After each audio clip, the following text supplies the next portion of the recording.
college football fans and Hawkeye fans alike, welcome back or welcome in to the Touchdown Black and Gold Vlog, the only channel created by the college football fan for the college football fan, the channel where we examine, discuss, celebrate, and honor all things college football across the entire college football landscape. If you've been wandering the internet, lost in nature, in the wilderness, in the quagmire of college football channels, welcome home. This is the only gathering spot, a safe haven for discussion, and a way for us to give tribute and to say thank you for the greatest sporting event that we have in this nation. All college football fans are welcome here on the Touchdown Black and Gold Vlog.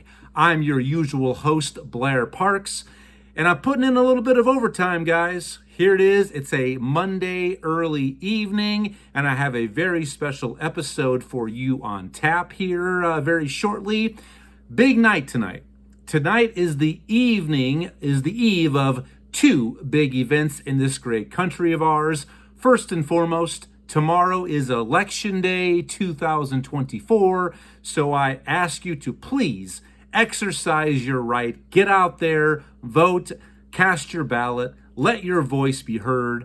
I'm not saying that to go out there and vote to necessarily back the party that I belong to. I'm not telling you that, because if you choose not to, that's your choice, and I respect that. It really just kind of comes down to the process of voting, to where we are given that right and that opportunity in this great nation of ours. But the other event that's going down tomorrow, that here we are on the eve of the opening of the inaugural 12-team college football playoff rankings, which will be unveiled tomorrow, I believe at 6 or 6:30 Central Time. Can't wait for that. So what I've got on tap for you, I'm going to go ahead and share with you my projected initial college football playoff rankings. Now, these are not how the rankings are going to be tomorrow, but when I put this list together of my top 12 plus 2, that's right, I'm going to go ahead and share with you my first team out and my second team out as well. I wanted to go ahead and get on paper and then go in front of you, the college football fan, the Touchdown Black and Gold family, how I would project the initial college football playoff rankings based on certain criteria. That criteria being overall record, the eye test, because remember, this committee has said, unlike years past, it's going to come down to getting the best football teams in the playoff, not necessarily the most deserving. So at least they've been transparent with that this season. That's unfortunate for Florida State last year. So it's going to come down to the eye test, record, your strength of schedule, who you've played, who you defeated, who you've lost to, and who have those teams that maybe put an L on your schedule, who have they maybe beaten and lost to as well. All right. And now remember, this is going to shake a few trees. There's a few people who are going to absolutely disagree with me on how my rankings, all right, and that's totally okay. But remember, these are just the initial rankings based on my opinion, my insight, my facts, and my hot takes, okay? These are not locked in, okay? So before you go ballistic, and I know some of you fan bases will, based on my list here that I'll unveil very shortly to you, remember, these teams will have ample opportunity to either play themselves up my list or play themselves off my list, all right? And before I say any more, it's an absolute pleasure to be with you once again. Thank you for your continued time, your support for the channel. Without you, none of this is possible. What an absolute treat it is, and a blessing and an honor for me to be here with you, sharing my love for all things college football fan with you, my fellow college football brothers and sisters. So please, let's go ahead, get the word out there. I want to find more college football fans just like you. So please like, share, comment, rate, subscribe, click that button. And I always say this, if this is your first time joining me here on the Touchdown Black and Gold vlog, your comments, you are the ones who drive these episodes, all right? So please get involved. And I'm sure I'm going to hear a lot of comments based on this list. So let me know, do you agree or disagree with this list? Did you have this team higher or lower? Or hey, you didn't have this team on it who deserves to be on this list? Or hey, you have a team on here that shouldn't even have been listed. I want to hear from all of you, and I promise I will get back to each and every one of you much sooner than later via those comments. But please, just remember, we're all adults here, so let's go ahead and keep those comments clean, precise, and appropriate. All right, so without further ado, let's go ahead and get to my initial college football playoff rankings via projected rankings. So before I do that, I did want to give you, I tried not to do a lot of forecasting or looking ahead. I tried not to, but I had to, all right? So when I unveil this list, I will also share with you the obvious facts, what this team's big wins were, if they had a bad loss, good loss, or a terrible loss or a bad loss. And also, hey, what teams are still left on their schedule that's going to give them another additional data point if they are able to be victorious in that matchup.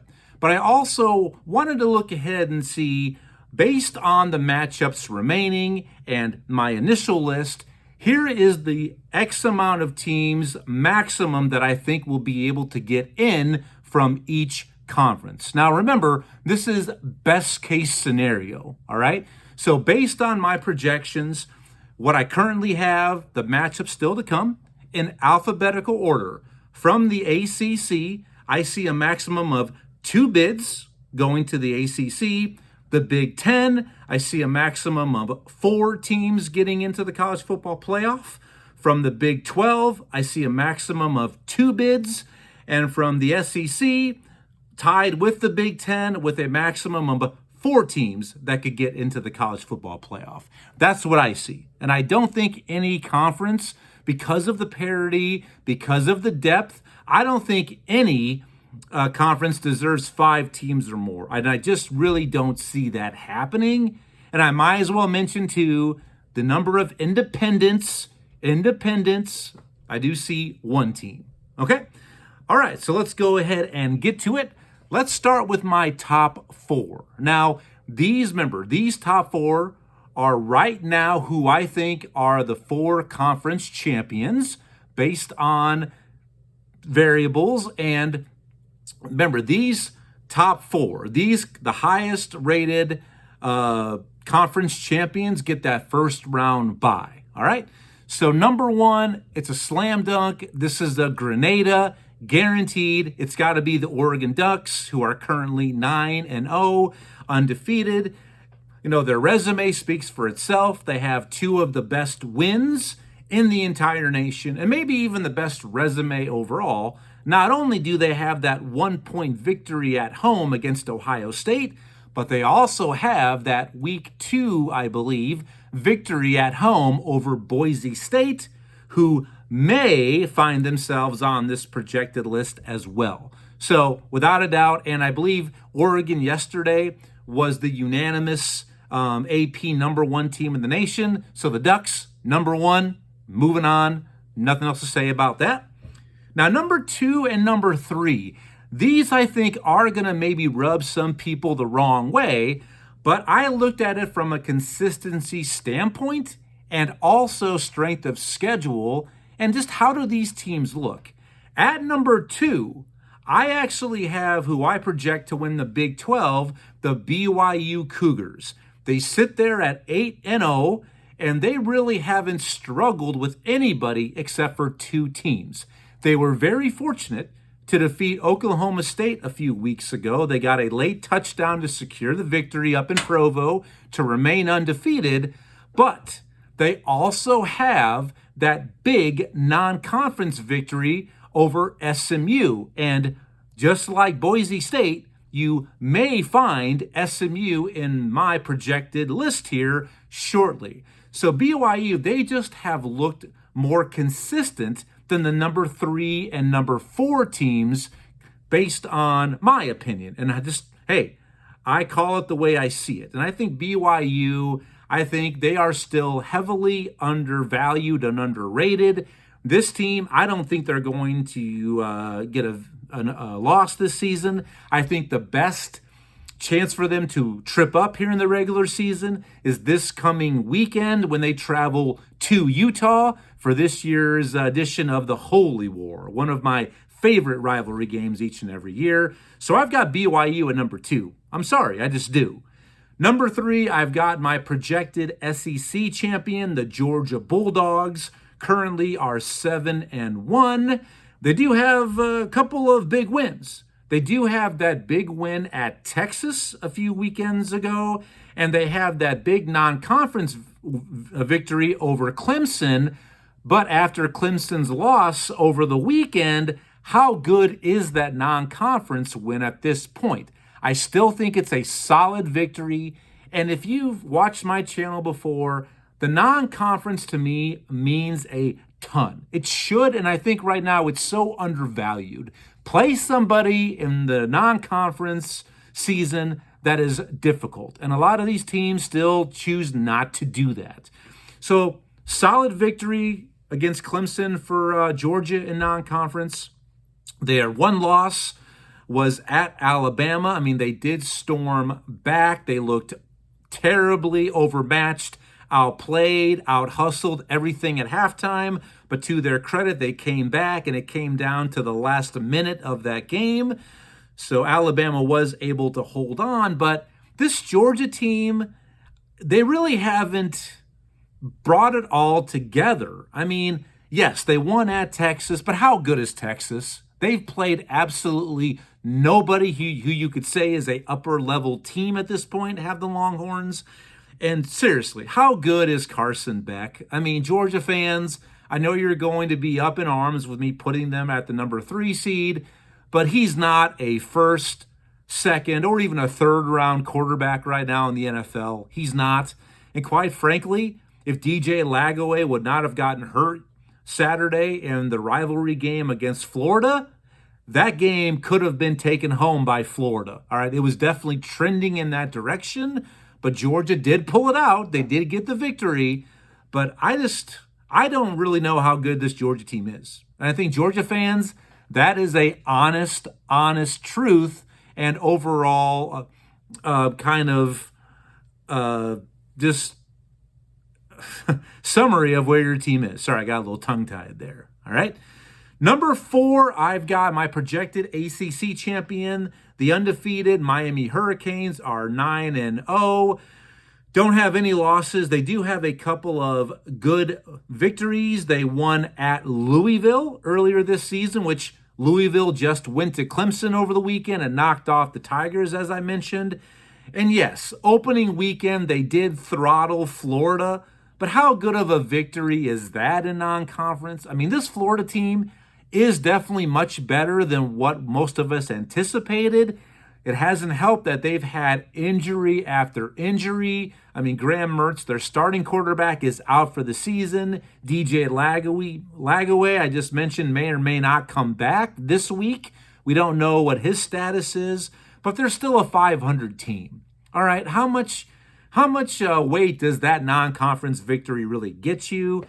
And they're blowing people out. I mean, Cam Ward is a legitimate Heisman Trophy finalist, their quarterback, but their defense is just putrid. I mean, they can't stop anybody. And eventually, you're going to run into an opponent that I'm not going to be able to put up 50 points against them and just simply outscore.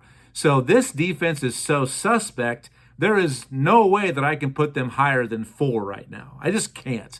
And I do see them potentially running into some trouble in the ACC title game. But the rest of their regular season, it's pretty much a cakewalk for Miami. It just is. All right? So those are my top 4. So now let's get to teams 5 through 12, which these would be the at-larges for the college football playoff. Please like, share, subscribe, comment. I can't wait to hear from all of you college football fans. So my first at-large team, coming in number 5 from the Big Ten, Ohio State, who currently is 7-1. Their big win on the year, they just won over the weekend at Penn State, which was a very, very highly contested, competitive ball game. And their one loss this season was at number 1 Oregon by 1 point. Now, coming up, all right, they do have a big chance on their schedule to either move up or move down. They do host undefeated and top 10 ranked Indiana in a few weeks. Can't wait for that matchup. And going back to Georgia, I forgot to mention who's on their schedule. Georgia being number 3, and they have that one loss. Can they afford to get 2 losses? Georgia, that is. I don't know. Big test this weekend. They travel to Ole Miss, and then they end up hosting Tennessee a couple weeks after that. So some big games left on the Bulldog schedule as well. Number 6, the second at-large. I got this team from the SEC. Kind of a surprise here. I've got the Tennessee Volunteers, who are currently 7-1. Their big victory this season. They did defeat Alabama on Rocky Top inside Neyland Stadium. Their one loss this season was at Arkansas. That Arkansas loss, to me, is not a terrible or a bad loss. It's kind of leaning towards bad, but that Arkansas team is much better than their record shows. They are a solid team. But the one thing about Tennessee, I can't penalize them too much because they are 7-1, but the last 2 weeks, they've been very Jekyll and Hyde-ish. I mean, they held on a couple weeks ago at home against Florida in overtime, and last week they were pretty putsy-futsy for 3 quarters against Kentucky, who is just really, really bad. But they did pull it out. But it seems like that team is starting to hide stud young quarterback Nico Lamaviala. They're just trying to hide him a little bit. But there is definitely plenty of opportunity for Tennessee to move up or move down. They have one huge game remaining. I already brought it up. They do travel to Georgia in a couple weeks, and that's going to have huge ramifications both for the SEC and these college football playoff rankings. My next at-large team coming in at number 7. This is also going to rub a few fans a little the wrong way, and my apologies, but sorry. Coming in number 7, I've got the Indiana Hoosiers, who sit there at 9-0 from the Big Ten, undefeated. Yes, for complete transparency, do they have a victory over an upper echelon level team? They don't. Their best victories are probably maybe even this past weekend at Michigan State, earlier this year against Nebraska, but they put up, I believe, a 56-burger against Nebraska. But when it comes down to consistency and just the eye test, Indiana has hands down, they've played like they are the best team in the nation from the word go. They are absolutely mauling people. Their average, their average margin of victory is now close to 15 or 16 points. They are absolutely taking care of their business. And basically, they just, for the first time this year, they were behind. They trailed in a game for the first time this season over the weekend at Michigan State, got down 10-0 early, but then I think they scored 36 straight points. All right. So they are absolutely flexing like no one's business. They have looked like the best team in the nation. They have not struggled. And this team, I think, is so undervalued. This is a legit team. And it reminds me of another team who was in this situation last year. Do you remember the old Michigan Wolverines who did end up winning the national title? And they were also my pick to win the national title last year. that early in the season, same situation. They were mauling teams, but they weren't really playing upper echelon teams until late in the season. So maybe lightning can strike twice. And I'm not saying Indiana is the best team in the nation, but they have absolutely looked and played like it. Their biggest game, they have two big games coming up. This weekend, they do play Michigan, who I wouldn't even call that a big game because Michigan is basically a 500 team. But in a few weeks, they do travel up to Columbus to take on Ohio State inside the shoe. Can't wait for that game. And that is going to be a put up or shut up kind of game, a prove it game for Indiana. Can't wait for that. Moving on, my number 8 team, my next at-large bid goes to Texas, the Longhorns from the SEC, 7-1 overall. And I think most people would have Texas higher on their list. But I've already mentioned this. They haven't really defeated or played anybody yet. Other than Georgia, that was their really only tough ball game where you can say we played a legit team, and we saw what happened at home. I mean, Texas scored a little bit late to make it look better on the scoreboard, but they never had a chance in that ball game at home against Georgia. They didn't. They have a lot to prove to me. I mean, I don't care how good you're supposed to be or what the last name of your, backup quarterback is. You've got to prove it on the field, and they just haven't. All right? They haven't. That's simple. Yes, they did just defeat Vanderbilt in Nashville by 3 points. Vandy finds themselves ranked this week. It's a great story, and I am not crapping on Vanderbilt at all. It's one of the best stories of this college football season. I love me some Diego Pavia and my boy Jerry Kill, who came with him to Vanderbilt. But seriously, is this Vanderbilt really one of the 25 best teams in the country? They're not, okay? Yes, they defeated number 1 Alabama, and I'll get to that here in a little bit. But that was really Alabama coming off that big win against Georgia. That's really more what it was, a letdown spot that came to fruition, okay? So this is not one of the 25 best teams in the nation, okay? They're not. All right, let's just get that out there and discuss it and just come to that conclusion because that is the truth, all right? They're not. That loss against Georgia, their only tough, really remaining game, a rivalry renewed Thanksgiving weekend. I can't wait to see it. They travel to Texas A&M to take on little brother, the Aggies, inside Kyle Field. Another big opportunity for Texas to show, are you who we thought you were or not? Next team I've got in number 9, I've got 7-1 Penn State from the Big Ten. Not really. Do they have a big win? They don't. They're also kind of right there with Texas, all right, a little bit, and they are. Their loss did come over the weekend at home in Happy Valley against Ohio State. But watching Penn State play, they are one of the 12 best teams in the nation. But unfortunately, their resume doesn't really pop out at you. It doesn't. And they don't really have a huge game coming up against an upper echelon level team. The best team remaining on their schedule is they do travel to Minnesota, who is 6-3, 2 losses in the Big Ten, definitely playing good football up there in the Twin Cities. But if they win out, they go 11-1, they're going to be in the playoff, all right? But one loss, they're going to be out like that. Like a shit through a goose, they're going to be off this list. Number 10, my next at-large, going to surprise a lot of people, but I'm sorry. This team is deserving. The SMU Mustangs from the ACC, currently they're 8-1.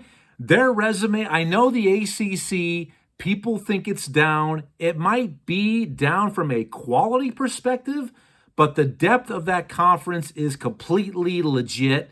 I mean, up until this weekend, you were looking at maybe a 4 to 5 team race in the ACC. And SMU, all they do is take care of their business. 8-1, they have big wins over previously undefeated and highly ranked Pitt, who they dispatched over last weekend. and they won at Louisville earlier this year, who just went to Clemson and knocked off the Tigers over the weekend. And their only loss was in the non-conference at BYU by 3 points. SMU deserves to be inside the top 12 in the initial college football playoff rankings. And can they potentially, how do I think they match up with Miami? I think that'd be a good game to watch. I don't know who I think would win that contest as of right now. Still plenty of football to play, but I got SMU at number 10 squarely in the rankings as of today. Number 11. This is also going to surprise some of you folks, but I have Boise State, who everybody right now pretty much has Boise State in the rankings as the group of 5 representative, but maybe not at the 11th seed. I do have them number 11. Currently, the Broncos are 7-1. They do have a quality win at home against Washington State, who though the Cougars are ranked even still right now in the AP poll, and their one loss came by 3 points at Oregon earlier this season, a late field goal. And Ashton Jeanty, Heisman Trophy finalist, he's going to be there unless he really falls off or, heaven forbid, gets injured. A once-in-a-lifetime type player up there at Boise State. I got the Broncos at number 11. Now, number 12, my last at-large team, and this is also going to rub some people the wrong way, maybe even for both reasons. Some people who believe this team should not be included, and then the fans of this team who are going to say we should be higher on this list. But my final at-large bid coming in at number 12 is the Notre Dame Fighting Irish, currently 7-1. They have that huge road win week 1 at Texas A&M, which is one of, if not the best road victory of any team all season. But the real conundrum with Notre Dame is they also have probably one of, if not the worst home loss by a ranked team all year at home against NIU, the Northern Illinois Huskies. All right, so that's the conundrum right now, all right? And how I weigh things is I look at good victories, but a good victory should not carry more weight than a bad or terrible loss. It shouldn't, okay? Most time people will go with the first of the two. Well, we're going to go ahead and measure a good win much more weighted than a bad to terrible loss. I don't do it that way. That's why I put Notre Dame in here at the last possible spot, because that win at A&M. But when you also look at this team throughout this season, other than that game against NIU, they look like one of the 12 best teams in the nation. They are a sound, complete, well-rounded football team. Riley Leonard's having himself a good season. That defense is stout, one of the best defenses in the nation. So Notre Dame, they're in as of now, but their room for error is pencil thin. And what they have coming up, they do host Army, who's sitting there undefeated currently. Shout out quickly to the Cadets. But the big one, the last game of the year, they travel cross country to take on the USC Trojans and the battle for the Shillelagh, which USC 500 team, they're down. But if they happen to struggle or lose that game, Notre Dame is out, period. So that's what I have. Those are my 12 college football playoff teams projected as of now. Now, my first 2 teams out. Coming in at number 13, I do have the Texas A&M Aggies from the SEC. Currently, they're 7-2. They have that loss in non-conference at home against Notre Dame. A big win at home against LSU a few weeks ago. But over the weekend, they traveled to Columbia, South Carolina, and got absolutely throttled by Cocky and the Gamecocks. Big game left on their schedule. They do host, and I already mentioned, Big Brother Texas comes to Kyle Field.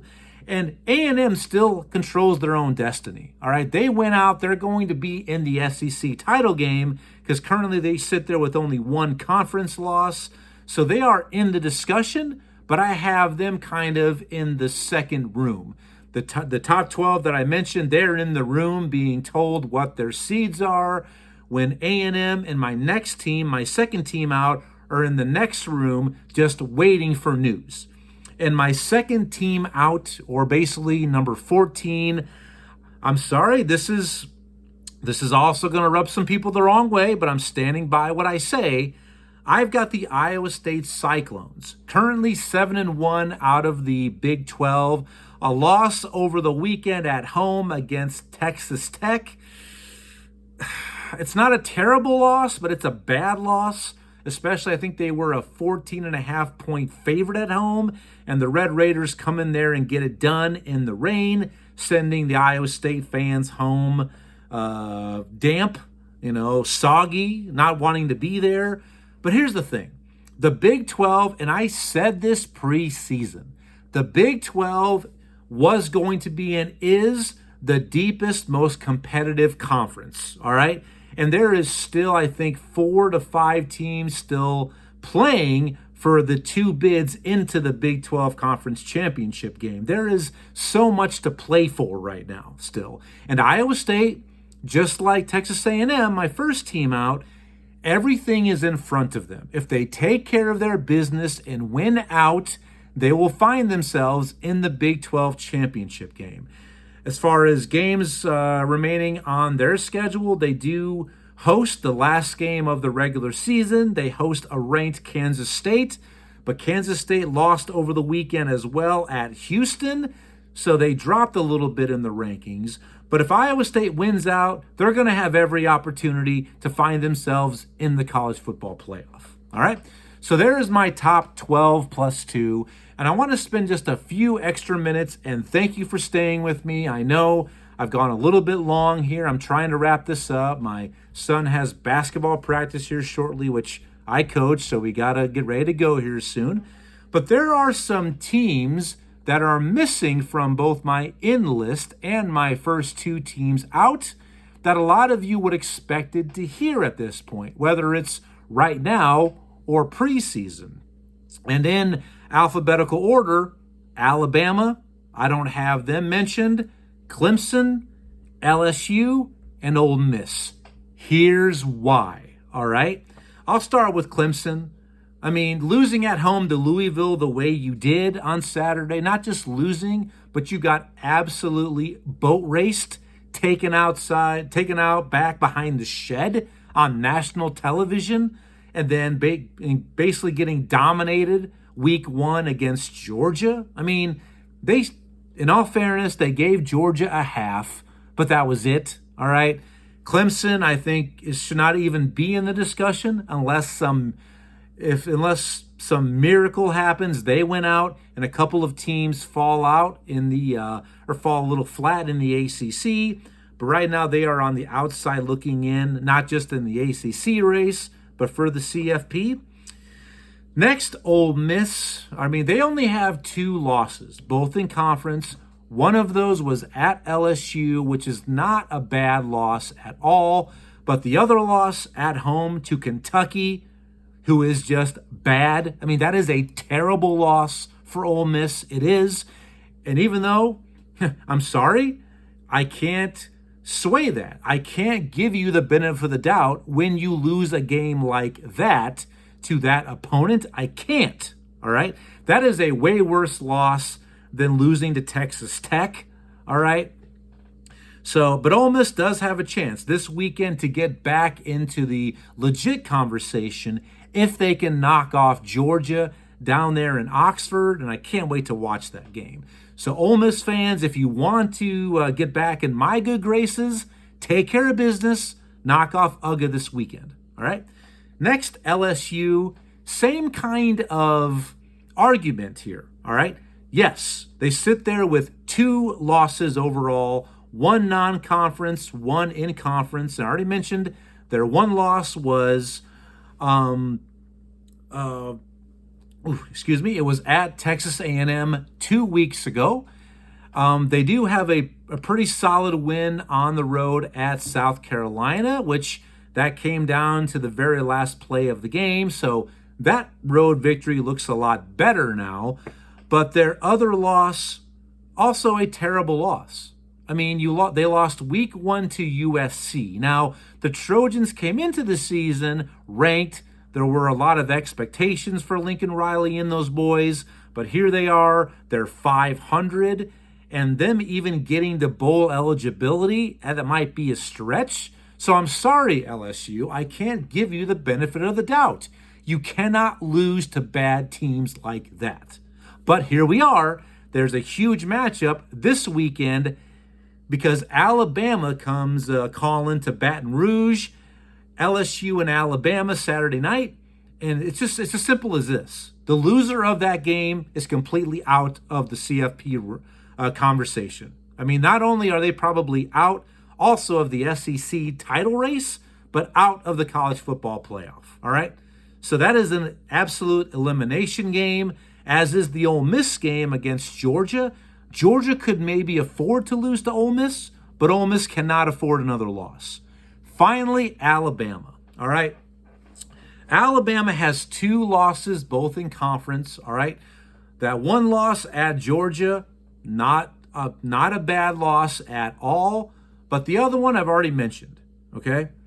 All right? Actually, no, they defeated Georgia. Excuse me. I'm sorry, Tide fans. It's been a long day. Alabama's losses were they lost at Tennessee. All right? They did defeat Georgia at home. They held on, but I already mentioned it. The very next week after holding on and defeating Georgia, they traveled to sleepy Nashville. The home field advantage, it's a sea of crimson, right? Like every Vanderbilt game is. It's basically a weekend getaway, a holiday, but we get to watch a college football game. They go on the road, the number 1 team in the nation, a 3-touchdown favorite, I believe. Maybe it was 21.5 points, I believe, and they lay an egg. You lose at Vanderbilt, okay? That's not a good Vanderbilt team. That is a bad loss, maybe even a terrible loss, okay? It just is, all right? Now, and some of you Bama fans are going to say, well, it's an SEC team. I get that, but this is still, okay, let's say this. Let's say this was a normal Vanderbilt team, 1, 2, 3 win program, okay? That loss might be worse than Notre Dame's loss against NIU, and it would be. But, Alabama still found themselves ranked after that road loss. They did, but still, the punishment did not fit the opponent that you lost to, all right? They should have easily been out of the top 10 when they lost that game, all right? This is not a good Vanderbilt team, okay? They're not. Better, yes, and I'm proud of them. They got bowl eligible over the weekend. First time since 2018. Way to go, Commodores, anchor down. But you're not a top 25 team. You're not. I'm sorry. Okay? So that's it. I'm going to go ahead and get off my soapbox now. Please get involved. Let me know what you think about my initial college football playoff rankings. I can't wait to see them be unveiled tomorrow night. It's election night. So my TV will definitely be busy. Can't wait to tune in. And once again, these are initial. These are not locked in, so don't hold me to it. I'm not saying this is going to be the final list, but initially, and as I said, they're going to have ample opportunities to play their way in or play their way up or play their way down and out. Thank you for your time and attention. Please get involved. Comment below. Can't wait to hear from you. Good, bad, and ugly comments. It's okay. I can deal with it. Thank you for everything you do for the channel. I will be back later this week for my Week 11 picks preview and picks episode. So definitely make sure you click that subscribe button to get notifications so you don't want to miss that episode. So until then, enjoy the rest of your work week, your school week. Happy election day tomorrow. Get to the polls, exercise your right, do your civic duty. Until then, I'll see you on the Touchdown Black and Gold vlog. Go Hawks. Bye-bye.